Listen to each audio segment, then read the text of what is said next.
Hello बच्चों, class 9 जो भी आपका अपडेटेड सिलेबस है वो यहाँ पे प्रेजेंट है। आइए फटाफट से देखते हैं। तो ये है बच्चों आपका सोशल साइंस का सिलेबस। तो सोशल साइंस के अंदर आपका जो बदलाव आया, सबसे बड़ा बदलाव ये आया कि पहले क्या होता था बच्चों, 4 बुक्स होती थी। अब उन 4 को हटा के इन्होंने क्या करा है, कंबाइन कर दिया है सिलेबस और पार्ट 1 और पार्ट 2 में कर दिया है। ठीक है, तो पार्ट 1 में आपका क्या हो गया, सारी जो चारों बुक्स थी वो आपकी बच्चों क्या हो जाएंगी, कवर हो जाएंगी इसके अंदर। ठीक है, जैसे हम देखते हैं ये है पार्ट 1। ठीक है, अब पार्ट 1 के अंदर बच्चों क्या, सबसे first chapter understanding of social science.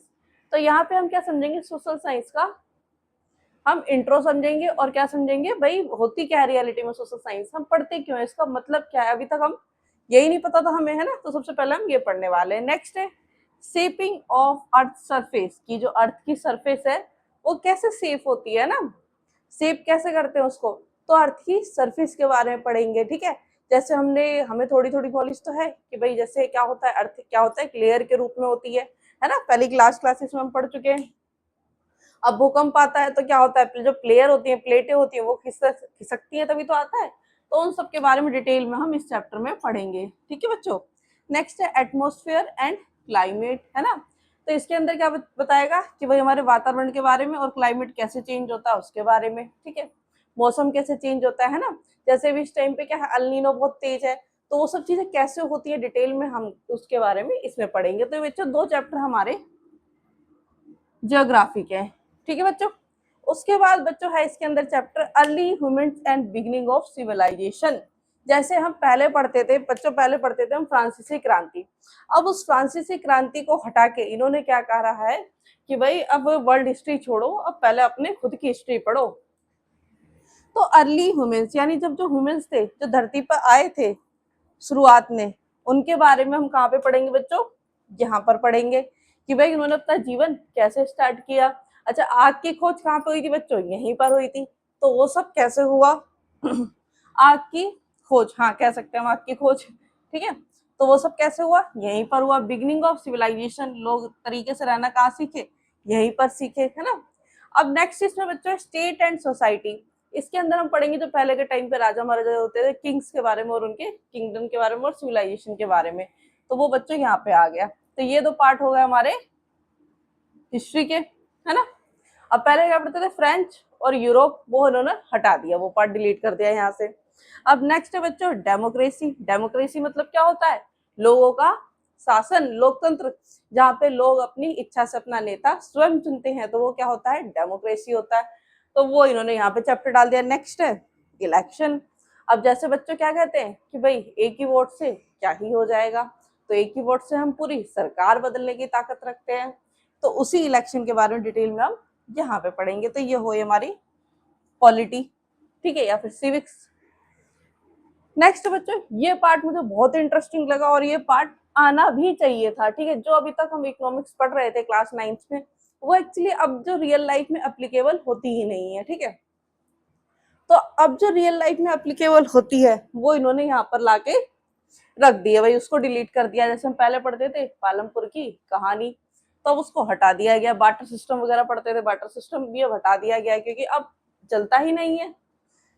तो उसकी जगह आ गया बिल्डिंग ब्लॉक्स इन इकोनॉमिक्स, कि इकोनॉमिक्स कैसे बनी है।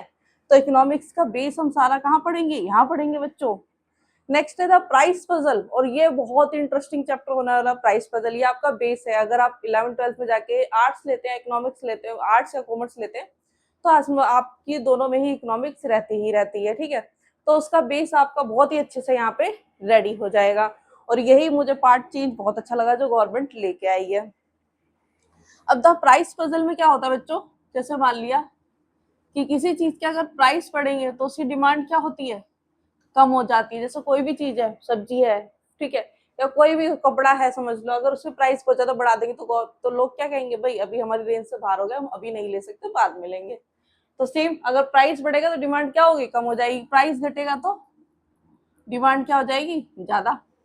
सेम सप्लाई के ऊपर होता है बच्चों, अगर सप्लाई किसी चीज की कम होगी तो डिमांड क्या हो जाएगी, ऑटोमेटिकली ज्यादा। अगर सप्लाई क्या होगी, कम होगी, तो डिमांड, सप्लाई ज्यादा होगी तो डिमांड क्या हो जाएगी, कम हो जाएगी। जैसे हम किसके ऊपर ले सकते हैं, करंटली बहुत अच्छा एग्जांपल अभी चला मार्केट में 2-3 महीना खूब अच्छे से, एलपीजी गैस का क्या सीन हुआ, जैसे उसकी भाई गवर्नमेंट कह रही थी कि सप्लाई पूरी है, बट लोगों को लगा कि भाई सप्लाई कम है, तो सप्लाई कम होने के बाद क्या डिमांड एकदम से बूम कर गई उसकी। अब जब डिमांड एकदम से बढ़ी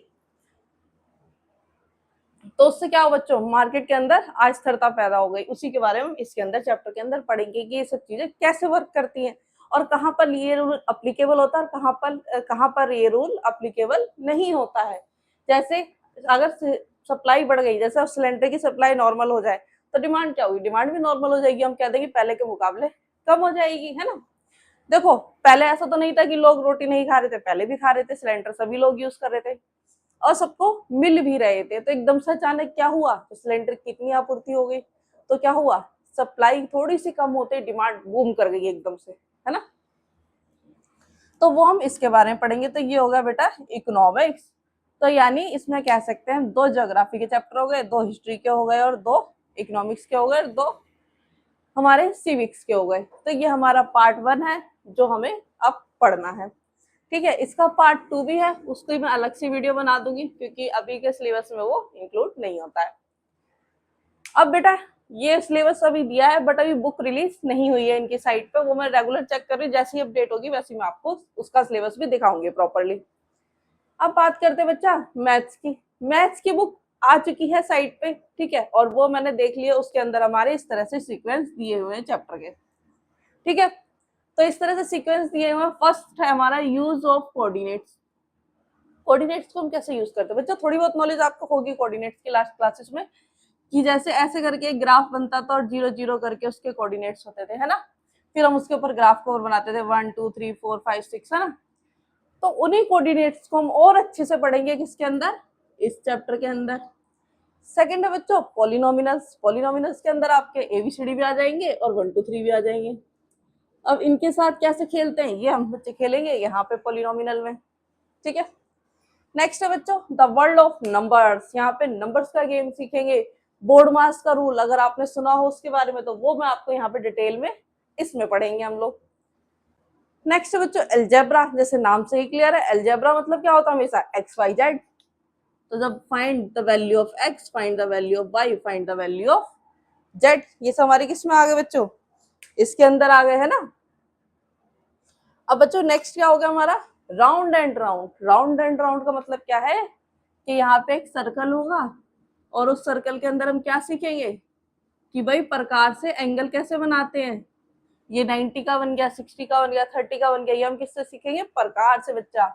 अब मेजरिंग एरिया एंड पैरामीटर, ये समझ में ही आ गया होगा भाई। इसके अंदर हम क्या फाइंड आउट करेंगे, एरिया और पेरीमीटर। जैसे अगर एक कमरा है जहां पे मैं ये पढ़ा रही हूँ आपको, तो उस कमरे का एरिया कितना है, पेरीमीटर कितना है। पेरीमीटर क्या होती है, जैसे मान लो अगर ये एक रूम है तो इसकी जो बाउंड्री नापेंगे तो ये क्या होगी बच्चों, पेरीमीटर।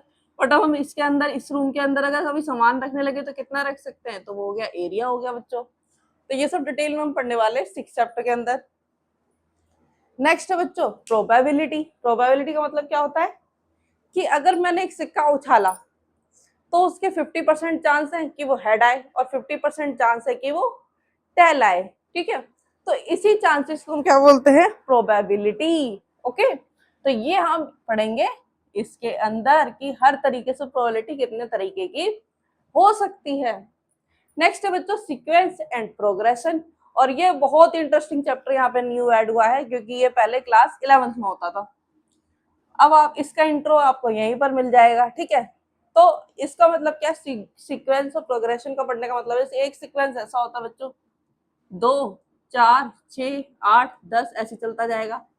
एक सीक्वेंस आपका हो गया कि भाई हम ऐसे लिख रहे हैं 2 4 8 16 32। देखो है दोनों सीक्वेंस, क्या सीक्वेंस है, इसमें जो डिफरेंस है हर एक में बराबर है ना। अब इसमें जो डिफरेंस है वो बराबर है नहीं, बराबर नहीं है। जो नंबर लास्ट है वही हमारा डिफरेंस है। ठीक है, तो इस केस में क्या होता है बच्चों, इसमें तो डायरेक्टली हम क्या देते हैं भाई डी सब में इक्वल है, तो ये हो जाता है हमारा एपी। ठीक है, अब इसमें क्या है बच्चों, डिफरेंस इक्वल नहीं है। देखो इसमें 2 है, इसमें 4 का है, इसमें 8 का है। तो इसमें हम कैसे निकालते हैं बच्चों, इसका फॉर्मूला अलग होता है आपका। वो कैसा होगा, सेकंड डिजिट को फर्स्ट डिजिट से डिवाइड करेंगे तो सारे इक्वल हो जाएंगे। देखो 8/4 ऐसे 16/8। ठीक है, ऐसी 32/16। तो इन सबको अगर आप काटोगे तो क्या बनेगा, सबका आंसर क्या निकल के आएगा बच्चों, 2। तो है तो आंसर सेम, बट निकालने का तरीका अलग हो जाएगा। तो ये हमारी होती है जीपी। इसी को हम क्या पढ़ेंगे, डिटेल में पढ़ेंगे, किसके अंदर, सीक्वेंस एंड प्रोग्रेशन के अंदर। ओके बच्चों, तो ये हमारा मैथ्स का कंप्लीट सिलेबस है, जिसमें हमें आधे चैप्टर पार्ट 1 में पढ़ने हैं, यानी हमें किसे पढ़ने, सेमेस्टर 1 में और सेमेस्टर 2 में। ये हमारी मैथ्स की कंप्लीट किताब है, और जो यकीन मानिए बहुत ही ज्यादा इंटरेस्टिंग होने वाली है, पढ़ने में भी और पढ़ाने में भी। अब ये सब तो बच्चों हमने देख लिया। एक इम्पोर्टेंट अपडेट और है आप लोगों के लिए कि हम इसका बैच स्टार्ट करने वाले हैं, क्योंकि मैथ्स और साइंस की बुक्स तो ऑलरेडी आ चुकी हैं साइट पे। तो इसलिए 27 अप्रैल से हम लोग पढ़ने वाले हैं मैथ्स, 29 अप्रैल से हम लोग पढ़ने वाले हैं एसएसटी यानी सोशल साइंस, और 1 मार्च से हम लोग पढ़ने वाले हैं, नहीं यहाँ पे भी साइंस डाल देते हैं क्योंकि इसकी बुक नहीं आई है अभी, और 1 मार्च से एसएसटी मोस्ट प्रोबेबल स्टार्ट कर देंगे, क्योंकि बुक अभी आई नहीं है। पर मुझे एक्सपेक्टेशन है कि एक या दो दिन में ये बुक भी आ जाएगी, और मैथ्स और साइंस की ऑलरेडी आ चुकी है। ठीक है बच्चों, तो ये हमारे बैच स्टार्ट होने वाले। अगर आपको वीडियो पसंद आई हो तो वीडियो को लाइक करें, चैनल को सब्सक्राइब करें, और हमारा बैच जरूर ज्वाइन करें, ताकि आप इन सभी चैप्टर्स को इंटरेस्टिंग वे में पढ़ सकें। तब तक के लिए बाय बाय, मिलेंगे अब मैथ्स की क्लास के अंदर।